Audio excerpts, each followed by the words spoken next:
If you can't tell, I'm trying to avoid talking about this blood and guts match. So, it actually was pretty good. Yeah, holy shit. No, this match was pretty good. I like that there wasn't a bunch of fighting on the cage because I feel like they've done that every time. So I like they kept it on the inside. I like, except for I think one of the Bucks went up to the top of the cage for like did a little spot up there because Okay. he had to. I It's one just of the like that. Bucks, but... Yeah, because he had to. You know, he was all like, "Does anyone have a cage spot?" Fucking Road Warrior Buck, bro. He was like, Yeah. "I'm gonna do my 62 fucking back. What's it called? Northern Lights suplexes. Yeah, like with 82 S's because he does 20 of them. Yeah, God it's damn. the continuous, never-ending suplexes. Yeah, greatest Northern Light suplex in the history of pro wrestling, Alicia Fox, and I said it. Boom. Yeah. Yeah. So basically, sorry, we might have skipped over it. It's the Golden Elite, Omega Ibushi, Adam Page, the Bucks versus the BCC, Moxley, Yuta, Castagnoli, Takeshita, and Pac. Okay. I'll just say this, and again, I caught heat for this on Twitter. It's always has to do with Twitter, but you're live tweeting this shit. And all I said was for the first half of this match, they brought the glass out and then they were stabbing. Moxley comes in and he's just stabbing with forks. Like before Moxley came in and started breaking out the glass and the forks, it was going great. I was like, this is a great match. Yeah. But then as soon he starts stabbing people, then there's glass. And this is going on well into about, I'd say the first half, maybe even like into the first half, like minutes. Into the match. And then I just tweeted out, I was like, dude, they're taking glass bumps and stabbed in the head with forks, and there's not one drop of blood yet. Like, this is the time where Moxley needs to be blading his ass off. Like, why isn't anyone bleeding? And then there was lots of blood after. Oh, he will. Yeah, and that's great. It was great. I'm glad that happened. But dude, someone needed to blade. You're slamming each other on clear sugar glass if it's not just stitching you and stabbing into your back. Like, dude, when they brought the glass out, I was like, oh shit. Like, I was popping so hard. And even when Moxley came in with the fork, I was kind of like, that's crazy. But then not one guy was bleeding for another like legit 5 or 10 minutes or something before when they brought out the bed of nails and then everyone starts bleeding. And I was like, okay, yeah, that was good shit. And I just thought, this is where you do blood. Like, AEW, figure it out, man. Just like, don't do any blood for like a month, and then in this match do all the blood. Have Moxley bleeding on the way down like Sandman. Yeah, you know, that's the way to do it, bro. But again, that's like a minor criticism. People jump down my throat. Oh, AEW can't do anything right. It's like, dude, relax. I'm just pointing out the obvious here. But anyways, man. Overall, I like this match. Give me your thoughts on it. I just thought it was a fucking an organized version of Anarchy in the Arena. Is all it really was. I just feel like we've seen all of this already. Yeah, that was the only thing that took me out of it. It was like, you guys already did an exploding boot super kick and execution styled fucking, like, how do I care about any of this? You know, that's all. I fucking when Don came out, Taz started fucking shooting on commentary at Tony. He was all like, "No heads up about this. What the hell?" That fucking popped me. Oh god, man, it was way too long, bro.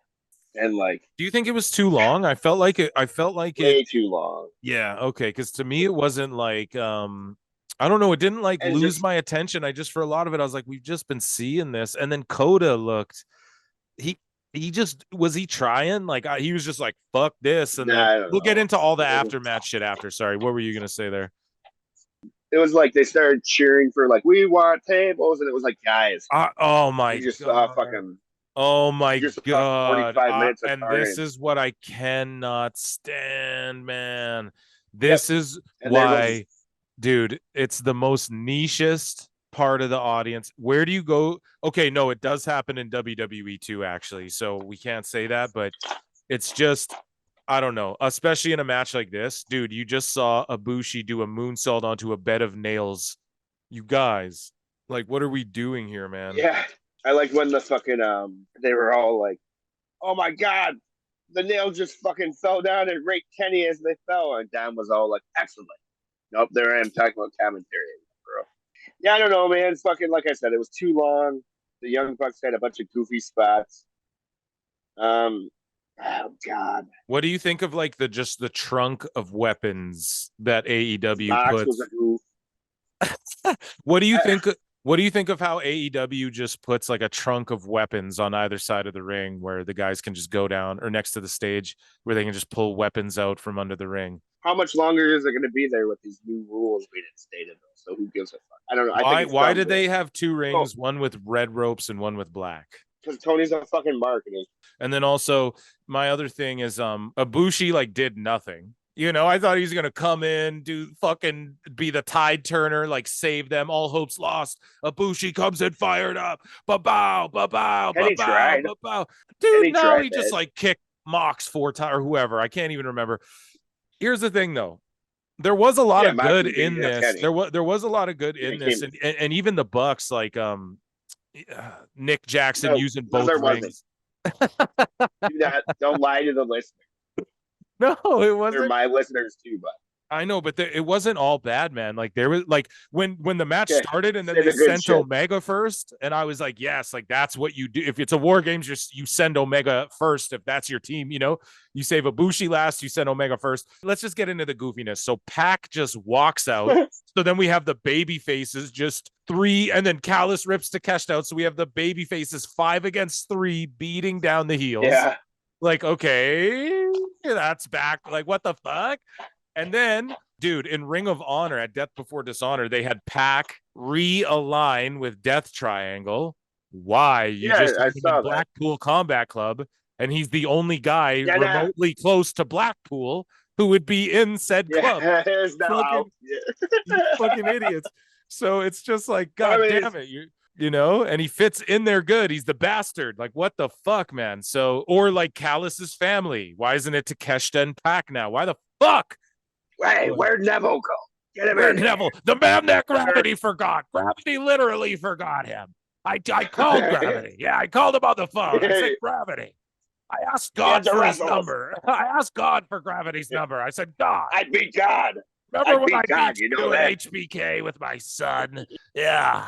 Where's Jesus Christ? Let me talk to your son, I said to God. And then I asked for Gravity's number. He gave me Gravity's number.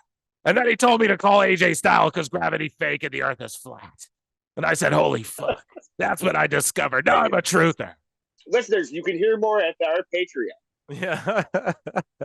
So yeah, a lot. You said there was good stuff. I said say the good shit. After Blood and Guts goes off the air. So you know when they all started doing their finishers at the end? and then fucking Cesaro did the big swing. I got so pissed off, bro, I turned it off. I don't even know what happened after. Because it's just fucking dumb, bro. I sat through... What do you mean, why? Because I sat through 60 minutes. Bro, I watched the Young Buck, the fucking Road Warrior Buck, do the fucking 82 fucking flips on top of the cage, the fucking use. I was done there. There was 20 minutes after that, bro. What's like... It was all like, this guy did a finisher spot. This guy did a finisher spot. Cesaro's in the other ring doing a fucking big swing. I was like, no... Fuck this, dude. I was like, I have better shit to do with my fucking time. But listen, they got the big swing over as a finish in the last Blood and Guts. Cesaro big swing Jericho on top of the cage and made him tap out. That's awful. Jericho tapped to the big swing.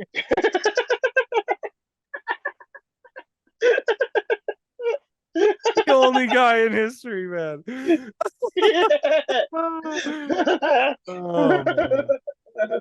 See, that's the problem, Hairline. Jericho's only good when you deem him good. You're in a Jericho WWE bubble, bro.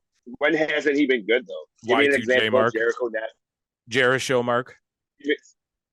Give me an example of Jericho not being good. You can't. Well, you just told me him tapping out to the big swing is awful. On top of the Hell in a Cell. First off, you told me that, you fucking mark. No, you said it was awful. I just told you what happened. That's Here on you go with this narrative again. I'm gonna at Jericho in this clip and show him. I'm gonna snitch tag and show him that you're talking shit about him tapping out to the big swing, bro. Someone talked shit to him on Twitter for that, and he's like, "Shut up, bitch! Let him put you in that move. It's a devastating maneuver." It is devastating. So after the match goes off the air, so the finish, then you missed it. So Don Callis grabs Takeshita, drags him out, and then Pac just quits on the BCC. I was mad, bro. So then the baby faces, they do they 5-on-3 them, and then they win. And then this is the end of the feud, even though we already had 4 matches like this. So how does it? It's like, where do we go from here? So, and then after Dynamite went off the air, this is what happened. Kota Ibushi decides to just take a back bump into thumbtacks for the live fans and then just get up and no sell it. Ibushi's wrestled dolls. He's done all that. I won't say, oh, he's not a good wrestler or he doesn't have a good talent, but dude, fuck you. Awesome. Like, don't come on fucking American TV and do that shit and do it in front of the live fans. Pop these fucking neckbeards, bro. He just back bumped into the thumbtacks. Could you imagine a motherfucker doing that when like Benoit, not to bring up Benoit, I guess that's rank, but like Ankle and those guys were in the locker room. Like, do you think Undertaker would tolerate that? This motherfucker doing that shit? Fuck no. Dude, that would be like you'd have to answer to somebody for that. Now, I'm not saying, oh, the old Wild West, Jim Cornette fucking used to bring a gun to the show. I'm not saying that, but I'm saying, like, I don't know, you're in the wrestling business. Like, I believe if you bury, I believe Jim Cornette had every right to slap the shit out of Santino Marella. Let's just put it that way. You know what I mean? If we're going to use an example, right? So, and I think that Jericho and Goldberg have every right to throw down like, man, I think Punk has every right to smack one of the Bucks. You're in a contact sport. You've seen it in the NBA. Draymond Green knocked out that fucking Jordan Poole or whatever. They're on the same fucking team. He just one punched him in practice and they shook hands and went and played ball. You're supposed to whine on Twitter and then you're supposed to get your wives who run the fucking merchandise and lawyers to send letters saying, don't call me. Right. Yeah. Don't forget that. And then you're supposed to tell Dave Meltzer to write fake news stories like CNN. I was about to get to Meltzer. Do a Tucker Carlson hit piece. So Tucker, I was Twitter going, bud. And then after Ibushi buries the whole match by doing a fucking back bump in a thumbtacks, the Elite and BCC. You say that like corny? The Elite and BCC did their version of the curtain call. Hairline. Did you see this? No. God. They all hugged, bro. Like, not on TV. They did it after, and the fans filmed it, and they all hugged and shook hands, and they did their version of the curtain call. How does that make you feel? Such marks. They're a bunch of fucking, like, dude. How did you get me to watch this shit in the first place? It's so funny because you were just getting mad at me. Oh, Jericho and MJF dance off. Aubrey Edwards is the best. That's what you were just doing to me, and now you're fucking going, oh, how'd you get me to watch this? What the fuck is going on with it? When did I put Aubrey over once? Listen, dude, if you're doing if you're doing dance battles in wrestling matches, then you like Aubrey Edwards because that's what she's done a bunch of times. So you can't be like, oh no, MJF did that good, but Aubrey Edwards is cringe because she fucking dances in between commercial breaks. Clearly, you're not paying attention to how me and the other AEW neckbeards roll. We're allowed to choose it. Listen, okay? Hairline. Hey, no, listen. No, you listen. You're the one that doesn't know Pac was his fucking nickname fucking 62 years ago on some fucking show 12 people watch. Yeah, and I thought he was the bastard. I'm like, dude, when he went, like, here's the thing with Neville. I knew his name was Pac, but I didn't know that I didn't know he wasn't the bastard. Any of that. I didn't know any of that, dude. Who cares? I know, but I thought when he left WWE, he became like the bastard, the Red Arrow or whatever, like the bastard Pac. Like, I thought he became what he was before. I didn't know the man that gravity forgot. That sounds literally like the charismatic enigma. That sounds like some Michael Cole shit. I didn't know. Like, fuck, man. And these people just, instead of going, nah, bro, he was the man that gravity forgot. Because I wasn't being shitty either. And this is more proof of that. If AEW wasn't interested in doing WWE type shit, why is Sean Spears 10? Why did they redo UE try to a T? Then it just fell apart because Bobby Fish is like, what the fuck? This is cringe. Kyle O'Reilly's like, what the fuck? But then here we go. They did a curtain call, bro. Why would you do that? Like, why would you do, or like, or people go, no, you guys are marks. They just hugged after their match in the ring. Well, you guys were just on this real wrestling. We hate you. Well, then why wouldn't they go their separate ways, man? Like, why are they doing the hug? That's the curtain call 2.0, bro. And that's how they're referring to it. Like, the marks are going, oh, they did their version. So epic. So, like, I'm right about 4 out of fucking epic? I'm right about 3 of the 4 criticisms. Sorry, I didn't know that he was the man who gravity forgot before. Here's the whole thing, though. Why are they doing a curtain call thing if they're not interested in WWE shit? Yeah. If they're anti-WWE, why are they doing this WWE? Right. Why are they named after? Oh God, all of them, even the Click. Oh, so Triple H's group, Yeah, dude. fucking Kevin Nash, and fucking ah. I don't know. I don't know, man. It's like you were saying though, bro. It's like they won't even answer your question. They'll just go, "How did you not know that? You're a fucking idiot." Blah blah blah blah blah. And you're all like, "Well, I still need to know that." Why is Sean My Spears doing initial 10? statement. Yeah. Well, wait, though. You Yeah. didn't answer why Sean Spears is doing 10, and they just copied and they tried to do Undisputed Elite, and they're doing a curtain call. That doesn't answer any of these other things that I'm talking about, so I'm Yeah, they sorry I just was wrong fucking about one. Hitting, sorry. right. Yeah, so. And they just Matt Hardy you and they go, "You're a bitch ass I know, bastard dude. bitch." Oh, my God. And then they go, you're in a bubble. But, dude, I'm telling you, Even though they're in the bubble. yeah, dude, like if you look at these people, man, it's like, they're the most active on Twitter, the most like just diehard addicted to Twitter. And this is how I know, because the way I operate Twitter is I go on and I'll give you maybe an hour total of my day of quickly zipping through retweets, reading news.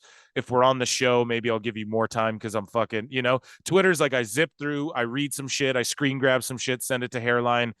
You get maybe an hour or so, unless like I'm live tweeting like a wrestling show, which even then, go and look at any of my live tweets and I always fall off halfway through because I'm drunk or I'm stoned or I'm just like in the show too much to fucking be tweeting out, I'll just disappear usually when I'm watching wrestling.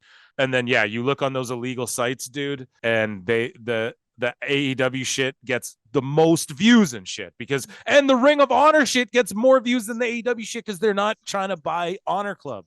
These people aren't really fucking spending money like that. And the WWE fans sell out, and they don't jump down your throat and be psychotic. And it almost Hairline, we're reversing roles. You're slowly becoming the AEW fan, and I'm slowly becoming more of a WWE fan, I'd say. No, listen, that's more narrative shit. I just told you I think Collision is fucking almost as good as NXT. Okay, Hairline. I'm still pro WWE. What? This is a civil war, bro. Before episode 20 ever even comes out, it's the fucking Hairline Phil Civil War.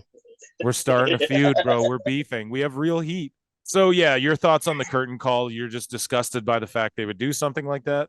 Well, they're not disgusted, but it's just like, God, you guys are such fucking marks. Like, no, oh God, it's okay. I don't mean to go back to Cornette, but it's all like, oh, it's over. Let's go drink some beers and fuck some chicks. It's all like, no, guys, let's go reenact the fucking curtain call.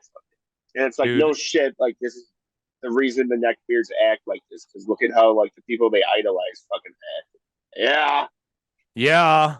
Okay, so how many stars do you think Dave Meltzer gave this match? Oh shit, Kenny Omega was in it. And oh no, yeah, it had Ibushi, so for sure I got 5 stars. Yeah, Ibushi, so 5 stars. He for sure gave it probably like way too many stars than it deserves. New Japan. Well, but I thought a 4.5 is basically a 5. Yeah. Right? Isn't that what he said, bro? Yes, he's like, well, I mean, if I say it's 5 and you say it's 4 3/4, I mean, we think the same thing. It's just all CVV was trying to. You guys, if you haven't seen Dave Meltzer's interview with Chris Van Vliet, shout out Chris CVV, man, go and check that out. Do that for the Patreon. We should maybe do that for the Patreon because he's such. No, we should for sure, bro. It just exposes like how much of a fucking clown shoes he is, dude. Like he just won't. All CVV's trying to do, and CVV wasn't trying to press him. All he was trying to do was get him to go, what do you base your rating on? Like what constitutes a 5-star? Like, okay, you like the Japan style, so it's very subjective. And then Dave doesn't go, yes, it is subjective. It's just my opinion. He doesn't just do that. He goes, well, no, like I do know, like the climax is better. Then he tries to play it like, no, I'm actually this subjective voice. And the thing is like, dude, all he has to say is, dude, if we laid out a criteria and then tried to score it. So like, okay, you get 1 star for the event, like the impact of the event, 1 star for the buildup, 1 star for the work itself in that particular match, 1 star for, and then you grade it like, okay, but it's like his grade is just strictly based on the moves they do. That's what I try to get through to people. No, the work rate. Well, what does work rate mean, dude? Dave Meltzer invented that term. So you mean the moves they do? Like, oh, his work's better because he Well, yeah. does. Like, what does work to me when I go, oh, he works good? To me, that's selling. To me, that's fucking cinching in holds correctly and like making it look real, Psychology, throwing good punches, being a good hand, working the crowd. dude, Yeah. working the crowd, Right. taking Yeah. How are doing you the selling? job, laying flat for the finish, being in the right spots. Talking. To me, that's work. So Yeah. when you're like, oh, it's a 10-star. How many 5-star matches has WWE had? Well, they don't do them all the time because then it buries it when you do it on a pay-per-view. They just have good TV matches, and that's better for the product because they're, as Hairline always points out, Compelling television. it's people they're working together for the crowd and to give you a good TV show to build up to the moment where the crazy Tyler Black shit comes out. You know what I mean? The AJ Styles in Japan Tyler shit. Black. It's yeah, it's just like the fact you don't like. So what is Meltzer rating it on? Like, is he rating it on, like, to me, the best workers are guys And with if it's in Japan, like good if it's in facials, the Japan, guys who hit the ropes good, the guys who, so when they're like, it's a 10-star match, but like, okay, but what is it though? Like, oh, he can do a 630 flip. So that get, like, oh no, he hit the lariat and then the guy popped right up and then hit the lariat. Like, I'm sorry, there's no better storytelling in wrestling. Just watch Hogan versus Andre. That's one of the most best stories told in a match.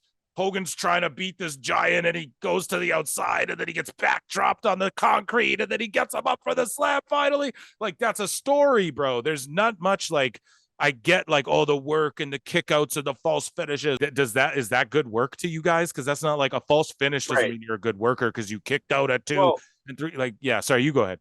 One of the other main things he kept saying was all like, well, it depends if it's a 5-star match or not. If it's considered a contender for match of the year. And it's all like, God damn it, Dave. You could say any match is fucking a contender for match of the year. You know what I'm saying? Meltzer can't just be like, dude, no, I just love the flippy shit. Or like, I just love Japan style. And these are my subjective ratings. And yes, I am kind of like, yes, I am a little bit, not even biased. Don't have to go, oh, I'm biased. Like, because that's the thing, right? We can all have biases. Like, Hairline, you're biased towards WWE. You're biased towards Jericho. You let him get away with a bit of shit. What? Just like I'm biased a little bit towards Kenny and these guys. Like, I know the Young Bucks drive you nuts, but I was putting them over even in this Blood and Guts. Like, I like Nick doing the 2 ring spots and shit. Like, I like that. So that, dude. Yeah, man, I do. It reminds me of like old WCW type shit. It's a member berry. That's all it is. Anyone could have done that spot. It didn't have to be fucking Road Warrior Buck or fucking Balding Buck. Okay, but the fact it is, see, biases, right? Like, the fact it is shouldn't diminish the spot itself, the fact it was him. But you don't like it because it was a buck, right? So that's just the point I'm making. Anyways,